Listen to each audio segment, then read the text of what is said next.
Cell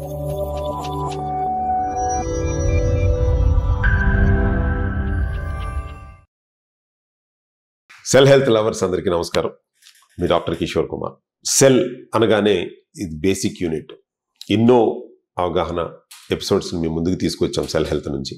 ఒకే రెండు రకాలైనటువంటి cells మనం శరీరంలో ఉంటాయి.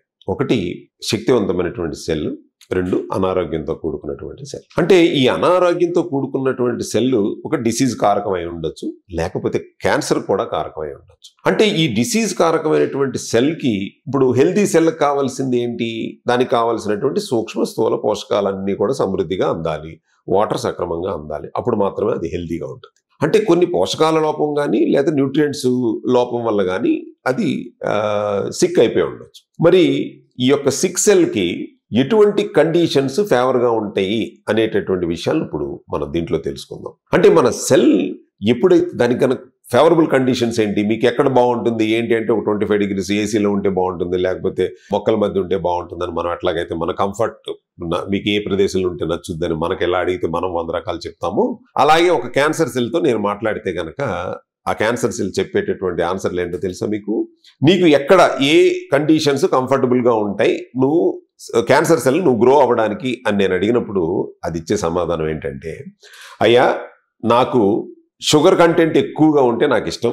ఓకే, అంటే గ్లూకోజ్ నా చుట్టూరు సమృద్ధిగా ఉండాలి, అది నాకు ఇష్టం. రెండోది, నా చుట్టుపక్కల అంత ఆక్సిజన్ ఎక్కువగా ఉండకుండా ఉంటే నాకు ఇష్టం. ఓకే, మూడు, నా చుట్టూ ఉన్నటువంటి వాటర్లో pH అనేటువంటిది నాకు ఎస్డి కండిషన్లో ఉంటే మంచిది. నాకు అంటే న్యూట్రల్ 7 to below 7, 7 to 8 మధ్యలో ఉంటే నాకు మంచిదే.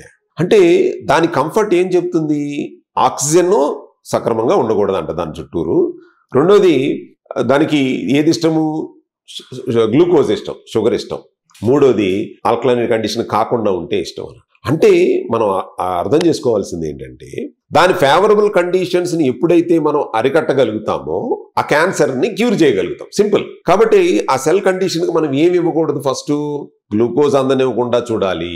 రెండోది, ఆల్కలైనిటీ ఉన్నటువంటి వాటర్ను మనం మీ శరీరానికి సప్లై చేయాలి. అంతకంటే ముఖ్యమైనటువంటిది ఈ యొక్క ఆక్సిజన్ డిప్లీషన్ ఏదైతే ఉందో ఆక్సిజన్ రిచ్గా పెట్టుకోవాలి. అందుకనే నేను కిందటి ఎపిసోడ్లో కూడా చెప్పాను, హెచ్బిఓటి టెక్నాలజీని ప్రపంచవ్యాప్తంగా కూడా అడాప్ట్ చేసుకోవడానికి కారణం అదే. అంటే మన శరీరంలో గనక అటువంటి క్యాన్సర్ కణాలు ప్రిలిమినరీ దశలో మొదలయ్యే దశలో ఉన్నప్పుడు ఫస్ట్ హెచ్బిఓటి టెక్నాలజీ ద్వారా ఆక్సిజన్ రిచ్ బాడీని చేస్తున్నారు. అలాగే ఇవాళ మార్కెట్లో చూస్తే చాలా మంది బ్రాండ్స్ వచ్చేస్తున్నారు ఆల్కలైన్ వాటర్ అంటే. దానికి కారణం కూడా అదే. తర్వాత మన చేతిలో ఉన్నది ఏంటంటే, దానికి కార్బోహైడ్రేట్స్ ఇంటేక్ తగ్గించుకుని కనుక మన ఈ గ్లూకోజ్ రక్తంలో గ్లూకోజ్ శాతం తగ్గించగలిగితే క్యాన్సర్ కణాలు అనేటటువంటివి తగ్గుముఖం పడతాయి. ఒకవేళ క్యాన్సర్ వచ్చిన వాళ్ళకు కూడా ఈ యొక్క క్యూర్ చేయడానికి మా దగ్గర ఉన్నటువంటి మేము నమ్మినటువంటి 8 పిల్లర్స్లో కూడా ఇదొక సిద్ధాంతం మాది. అంటే అటువంటి క్యాన్సర్ సెల్స్కి ఏమీ ఇవ్వకుండా ఉంటే గనక అది స్లోగా తగ్గుముఖం పట్టి నార్మల్ స్థితికి వస్తుంది అనేటటువంటిది మేము పెట్టుకున్నటువంటి సిద్ధాంతం ఇది.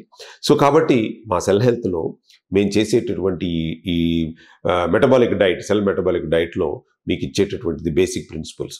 కొత్తగా కూడా మేము హెచ్బిఓటి థెరపీని పెట్టడానికి కూడా మాకు ముఖ్య ఉద్దేశం అదే.